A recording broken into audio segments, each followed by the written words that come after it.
Okay, so you want to know about the superficial muscles of the wrist. And so our first muscle is extensor carpi radialis longus. So you want to remember what extensor carpi radialis longus does and where he runs. So remember, he is good friends with brachioradialis, meaning that he originates up on the supracondylar ridge, and he's going to come down and attach at the base of the second metacarpal. So when we palpate him, we need our patient to do the action, which is going to be wrist extension and radial deviation. And as far as palpating, we want to find him at his attachment. The reason we're going to find him at his attachment is because extensor carpi radialis brevis is going to start up here at the lateral epicondyle and come down to the base of the third. Both muscles are going to do the same thing, so it's difficult to differentiate those muscles from their belly, but definitely we can feel the muscles differently at the distal attachment. So for extensor carpi radialis longus, find the second metacarpal, come down to the base, and then we're going to ask the patient to do wrist extension and radial deviation and find that tendon right there at the base. So go ahead and relax for 1 more second. Pull up and in. There we go. And there we can feel the tendon right at the base of the second metacarpal. To find brevis, we'll do the same thing, but we'll come over to the third. And remember, at the base of the third is also the capitate. So we're going to be kind of in that divot where we find the capitate bone. And so again, the patient's going to do the same movement, wrist extension, radial deviation. Up and over. There we go. And now we can feel that tendon at the base of the third metacarpal. As far as the muscle belly is going to be located up here in the forearm, but again, we can't differentiate between the two, so we have the patient come up and in, pull up and in for me. There we go. And you can see a nice enlargement of the muscle there, and certainly can palpate that. So extensor carpi radialis longus and brevis differentiated by their attachment on the metacarpals. The last extensor muscle we have here in the superficial group is extensor carpi ulnaris. That muscle is going to come down to the base of the fifth, so we follow the same process to the base of the fifth, and now the patient's going to do extension and ulnar deviation, and this muscle has a nice easy tendon. We can feel it without any resistance. You can see part of the tendon right there. And again, up here at the muscle belly, relax for me and pull up and out, and we can see that muscle tightening right here. Notice you don't see the large bulge that we saw when she did radial deviation. Relax. Bring your hand over into radial deviation. Oh, over into radial deviation. There's the radial deviators. Now into ulnar deviation. There's the ulnar deviators. See how that part now is not nearly as enlarged. Okay? All right.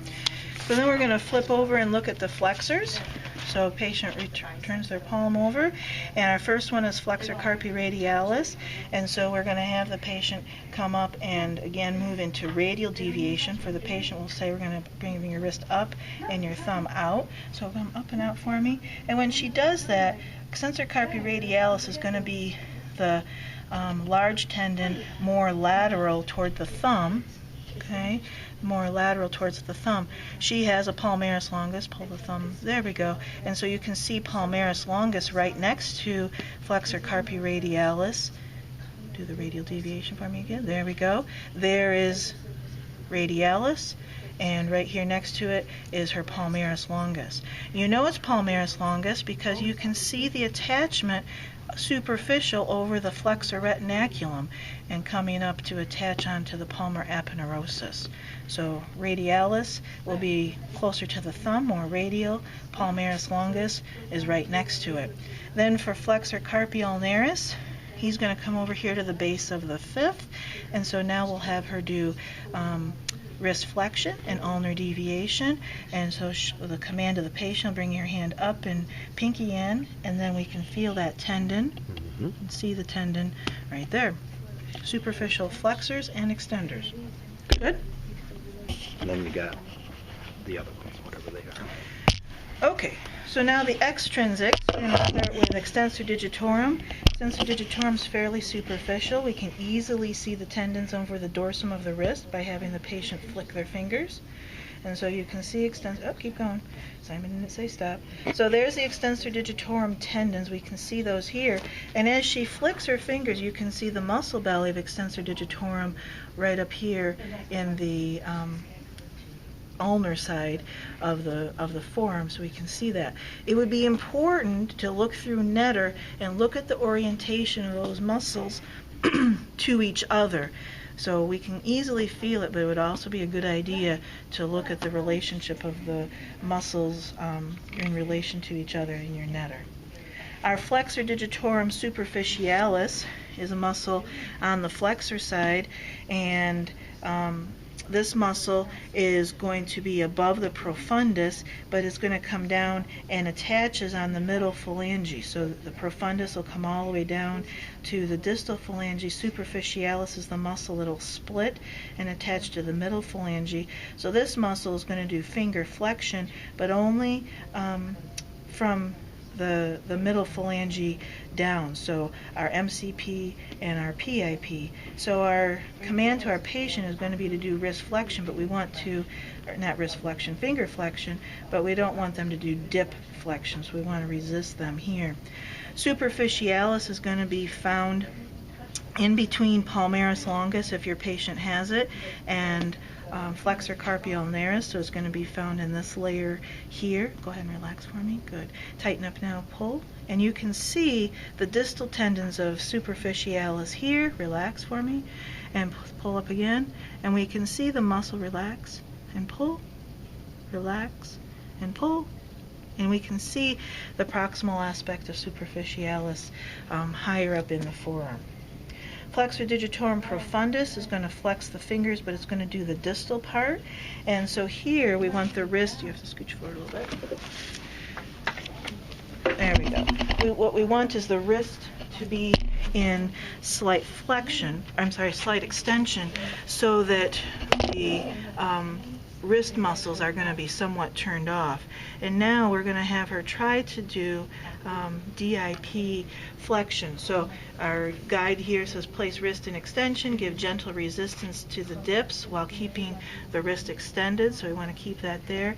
And we can't find the tendons that are going to be deep to superficialis, so we can't find those, but we can find the largest part of the muscle more proximal up in this area. So go ahead and pull and relax, pull.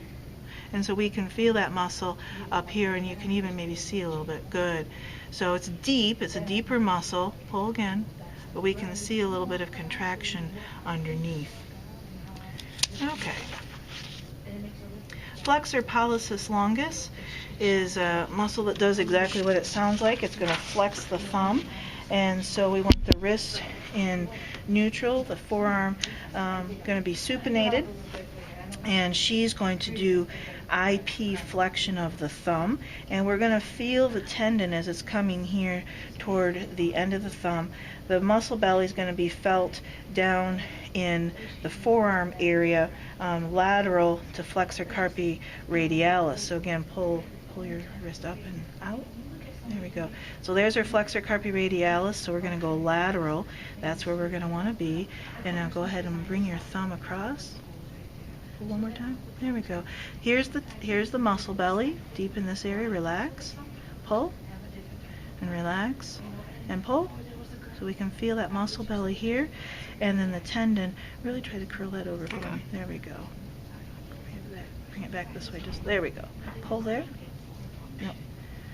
Pull right there. There. Now we can feel that big tendon right in the anterior aspect of the thumb. So flexor pollicis tendon here, muscle belly, just lateral to flexor carpi radialis in the forearm. All right, our last group of muscles are the snuff box. And so remember, the snuff box is here on the lateral aspect of the wrist, and we'll have the patient bring their thumb all the way up into thumb extension. Pull. There we go. And so here's the snuff box. We can see this deep area here and this triangle.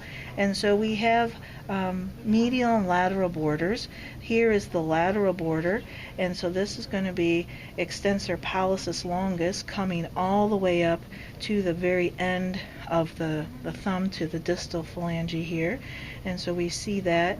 And then over here, we see brevis, which is going to come up just shy of where longus did.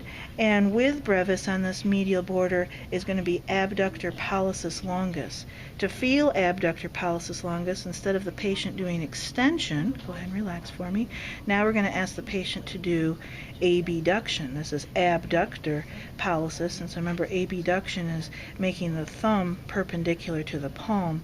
And this muscle is going to come and attach down here by the metacarpal. So she's going to pull this direction, and then we can see that tendon right in there. Relax, pull. There's the tendon, and relax, and pull. See it okay? Yep. All right. Let's see, did I miss anything? I think that's it. Okay.